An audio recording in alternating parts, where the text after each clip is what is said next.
Welcome to सर्वज्ञ exam classes में आप सभी का हार्दिक स्वागत है। और आज मैं आप सभी को मध्यकालीन भारत का इतिहास के एमसीक्यू यानी कि बहुकल्पी प्रश्न कराने वाला हूं, जो कि प्रत्येक एग्जाम के लिए बहुत ही महत्वपूर्ण है। तो चलिए क्लास को स्टार्ट करते हैं यहाँ से। तो पहला प्रश्न पढ़ते हैं, कुतुब मीनार किस प्रसिद्ध शासक ने पूरा किया था? Option A Qutbuddin Aibak, option B Iltutmish, और ऑप्शन बी फिरोज शाह तुगलक, और ऑप्शन डी अलाउद्दीन खिलजी।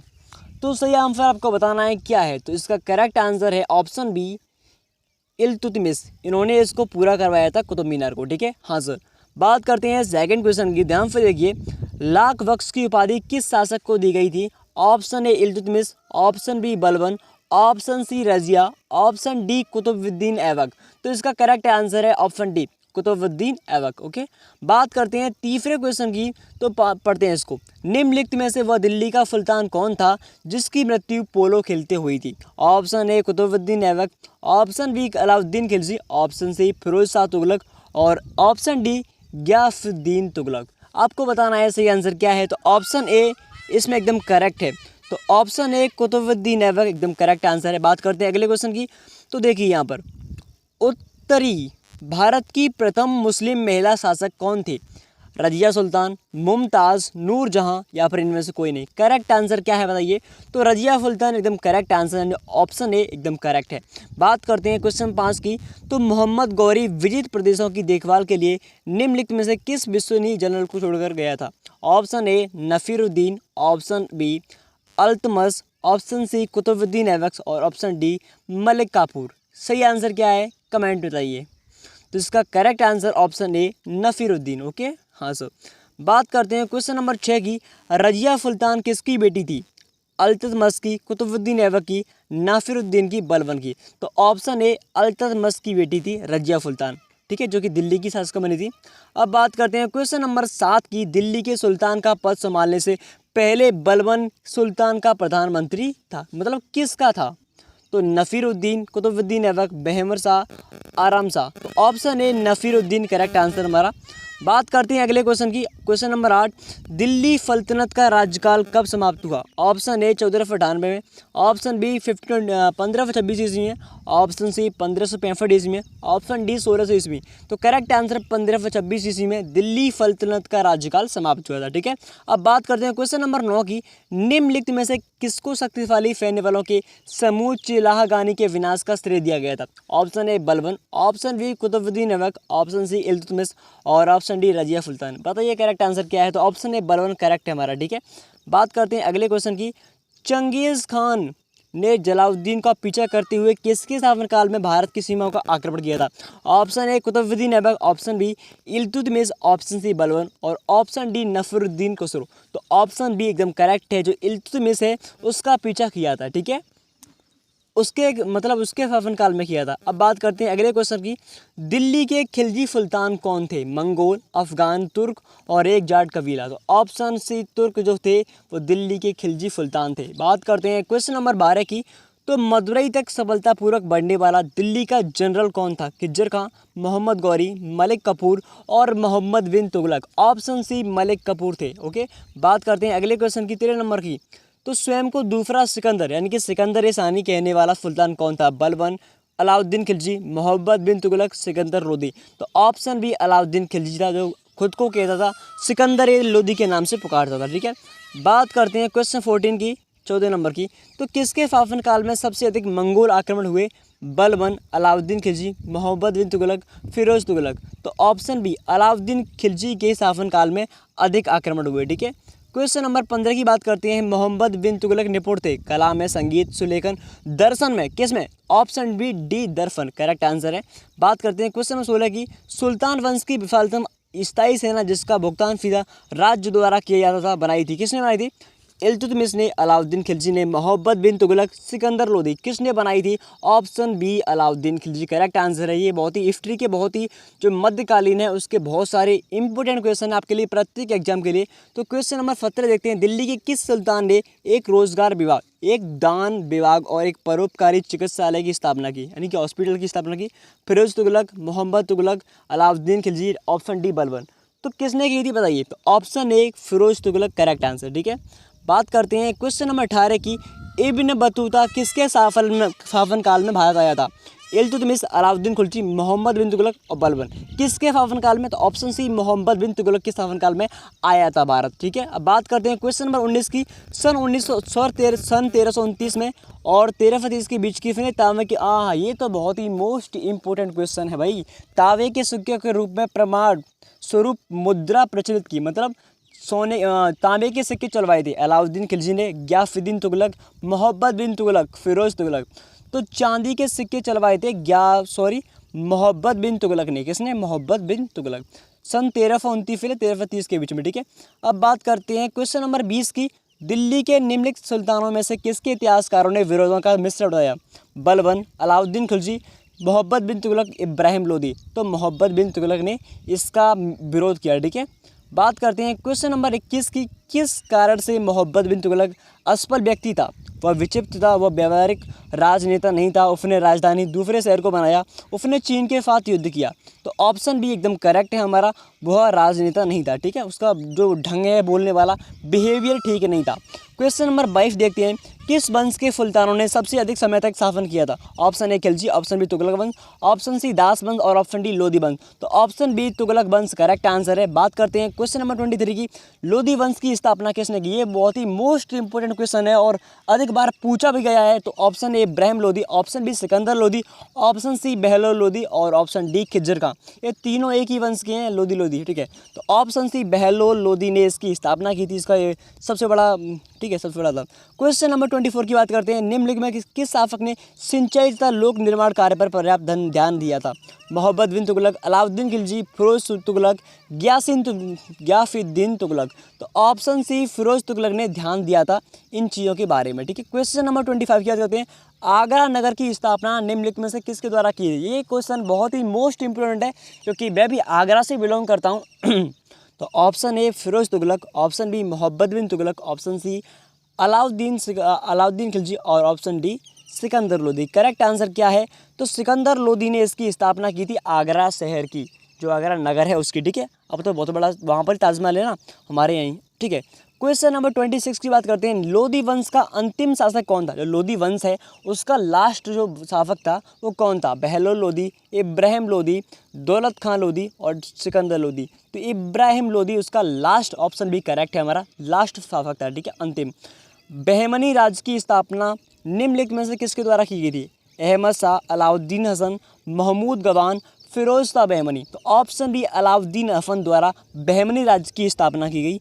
अब बात करते हैं अगले क्वेश्चन की 28 की। तो कुतुब मीनार का जैसे आज हम उसे देखते हैं अंततः उसका पुनर्निर्माण किया गया था किसके द्वारा? बलबन द्वारा, अलाउद्दीन खिलजी द्वारा, सिकंदर लोदी द्वारा, फिरोज तुगलक द्वारा। तो ऑप्शन सी सिकंदर लोदी द्वारा उसका दोबारा से निर्माण किया गया था। ठीक है, चांद बीबी किसकी शासिका थी? मतलब किसकी थी, कहाँ की थी? अहमदनगर की, बीजापुर, सितारा, गोलकोंडा। कहाँ की थी?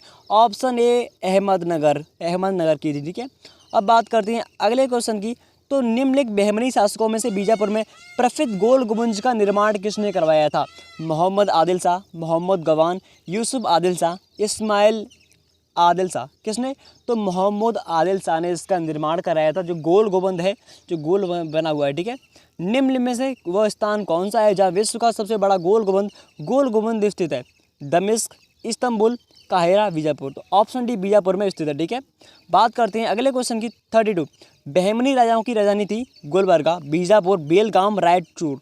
तो ऑप्शन ए गुलबर्ग वहाँ की राजधानी थी बहमनी राज्य की। ठीक है, क्वेश्चन नंबर 33 देखते हैं। हम्पी, तिरुवनंतपुरम, चिदंबरम, श्रीरंगम, तिरुपति आदि में मंदिरों के सामने की ओर बने हुए रायगोपुरम का निर्माता कौन था? विद्याधरण, कृष्णदेव राय, हरिहर, राजराज। बताइए कौन सा करेक्ट आंसर है? सिंपली तो ऑप्शन बी कृष्णदेव राय इसका करेक्ट आंसर है। ठीक है, 32 वो देखते हैं। प्रसिद्ध मुस्लिम शासिका चांद बीबी निम्न में से किस राज्य से संबंधित थी? बीजापुर, गोलकोंडा, अहमदनगर, बरार। तो ऑप्शन सी अहमदनगर से संबंधित थी चांद बीबी। ठीक है, क्वेश्चन नंबर 35 देखते हैं। देखिए, विजयनगर के मध्यकालीन नगर को आज क्या कहते हैं? चंद्रगिरी, हलेवदी और हम्पी, कोडागुडी। तो ऑप्शन सी हम्पी कहते हैं, जहाँ पर कर्नाटक में स्थापित है। विजयनगर के शासकों में सबसे महान किसे माना जाता है? कृष्ण राय, वीर नरसिंह, सदाशिव राय, राम राय। तो कृष्णदेव राय को सबसे महान माना जाता है कर्नाटक यानी विजयनगर में। ठीक है, कृष्णदेवराय किसके समकालीन थे? शेरशाह, हुमायूं, बाबर, अकबर। तो ऑप्शन सी, कृष्णदेवराय बाबर के समकालीन थे। 38 देखेंगे, विजयनगर के शासकों ने प्रोत्साहित किया हिंदी, मराठी, संस्कृत। मतलब जो विजयनगर के शासक थे उन्होंने किस भाषा को प्रोत्साहित किया? हिंदी, मराठी, संस्कृत, मलयालम, तमिल और संस्कृत, तमिल, तेलुगु, संस्कृत और तेलुगु, उर्दू और संस्कृत। ऑप्शन सी, 3 भाषा, तमिल, तेलुगु, संस्कृत, इन तीनों का प्रोत्साहन किया। 39, विजयनगर का प्रथम शासक कौन था जिसने पुर्तगालियों के साथ संधि की? हरिहर और बुक्का, देवराय। Option D, Krishnadevaraya. तो कृष्णदेवराय ने उसके साथ संधि की, ये करेक्ट आंसर है, पुर्तगालियों के साथ। 40 वाला देखते हैं, विजयनगर के गौरव के भग्नावशेष और उसकी वास्तुशैली की इतिहास महत्व का स्थान अब कहाँ देखा जा सकता है? बेलूर, हम्पी, श्रीरंगपट्टनम, तंजौर। तो ऑप्शन बी, हम्पी में। ठीक है। क्वेश्चन नंबर 41, तराइन का युद्ध वर्ष में लड़ा गया, मतलब तराइन का युद्ध कब लड़ा गया?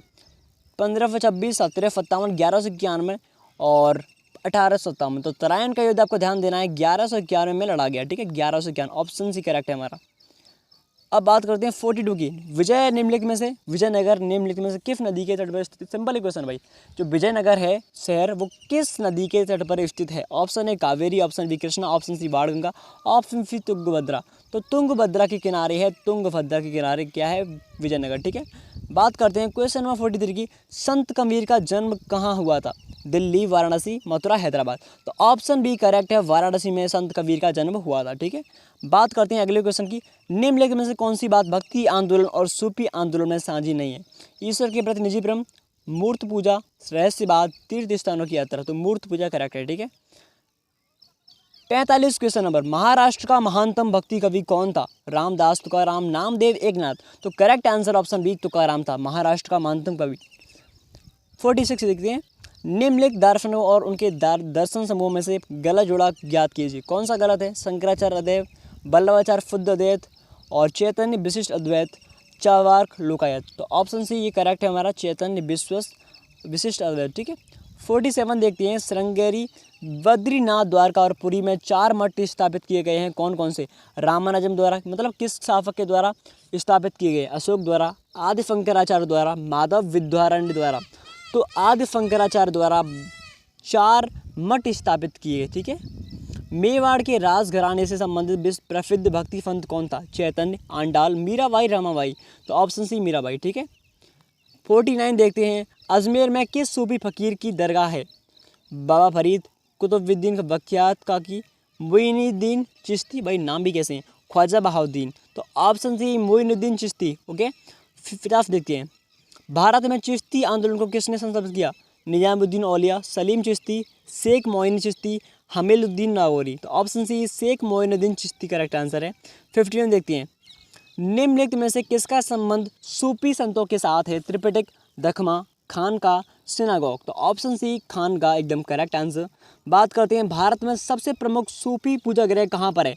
पंडुआ, बीदर, अजमेर, शाहजहानाबाद। तो ऑप्शन सी अजमेर में स्थापित है ये। ठीक है। 53 देखते हैं, निम्नलिखित में से किसने सोमनाथ मंदिर पर आक्रमण किया था? मोहम्मद गजनी, मोहम्मद गौरी, इल्तुतमिश और कुतुबुद्दीन ऐबक। तो correct answer option A Mohammad Ghazni ने सोमनाथ मंदिर पर आक्रमण किया था। ठीक है। बात करते हैं अगले क्वेश्चन की 54। तो सूफी परंपरा में पीर से क्या आशय है? सर्वोच्च ईश्वर, सूफियों का गुरु, सभी सूफी संतों में सर्वश्रेष्ठ, सूफियों की आस्थाओं के लिए लड़ने वाला परंपरावादी शिक्षक। तो ऑप्शन ए सर्वोच्च ईश्वर एकदम करेक्ट आंसर है, आपको ध्यान देना है। बात करते हैं क्वेश्चन नंबर 55 की। तो 55 देखते हैं, निम्नलिखित में से दिल्ली का अंतिम सुल्तान कौन था? सिकंदर लोदी, दौलत खान लोदी, राणा सांगा, इब्राहिम लोदी। तो ऑप्शन डी इब्राहिम लोदी सबसे अंतिम सुल्तान था दिल्ली का। अगला क्वेश्चन, कृष्णदेवराय ने हम्पी में कृष्ण स्वामी मंदिर बनवाया था, यह किस समय किस राज्य में था? कर्नाटक, कलकत्ता, जम्मू कश्मीर, केरल। ऑप्शन ए कर्नाटक में था। ठीक है। अब बात करते हैं अगले क्वेश्चन की, भारत में चमड़े की प्रतीक मुद्रा किसने प्रारंभ की थी? अकबर ने, मोहब्बत बिन तुगलक, बाबर, हुमायूं। तो ऑप्शन हमारा इसमें दिया नहीं गया है, आपको ये क्वेश्चन आपको स्वयं देखना है। ठीक है। 57 बात करते हैं अगले क्वेश्चन की, तराइन के प्रथम युद्ध में निम्नलिखित में से किसको पृथ्वीराज चौहान ने हराया था? बलबन, मोहम्मद गौरी, मोहम्मद गजनी, इल्तुतमिश। तो ऑप्शन बी मोहम्मद गौरी ने इसको हराया था तराइन के पहले युद्ध में। ठीक है। बात करते हैं अगले क्वेश्चन की, अमुक्त माल्यात किसकी रचना है? कृष्णदेव राय, बादशाह राय, खारवेल, अल्लाह सानी, पेद्दीना। ठीक है। तो ऑप्शन ए कृष्णदेव राय की जो रचना है वो है अमुक्त माल्यादा। ठीक है। 60 वाला देखते हैं, भक्ति प्रचारक शंकर देव ने निम्न प्रादेशिक भाषाओं में किसका उपयोग करके उसे लोकप्रिय बनाया था? बंगला, ब्रजभाषा, अवधी, असमिया। तो ऑप्शन डी असमिया भाषा में, ठीक है। तालिकोटा की प्रसिद्ध लड़ाई कब की हुई थी? ठीक है, तालिकोटा है वहाँ की प्रसिद्ध लड़ाई कब हुई थी? 1565 में, 1575 में, 1585 में, 1570 में। तो ऑप्शन ए 1565 में इसकी लड़ाई हुई थी। तो आज के लिए इतना ही काफ़ी है। एक क्वेश्चन और कर लेते हैं, बहुत ही मोस्ट इंपोर्टेंट क्वेश्चन लग रहा है मुझे। पृथ्वीराज चौहान को मोहम्मद गौरी ने किस युद्ध में हराया था? तराइन के युद्ध में, 1191 में, 1192 में, चंदावर के 1193 में, रणथंभौर 1195। ठीक है, तो इसका correct answer option B 1192। Tarain का 1192 में युद्ध हुआ था, उसमें पृथ्वीराज चौहान ने मोहम्मद गौरी को हराया था। ठीक है, तो आज के लिए इतना ही काफ़ी है। तो प्लीज़ वीडियो को लाइक कर दीजिए और चैनल को सब्सक्राइब। आपके लिए इतनी सारी मेहनत कर रहे हैं और बहुत ही तेज़ बोल रहे हैं, तो thank you so much. Video को लाइक और चैनल को सब्सक्राइब कीजिए। Thank you so much.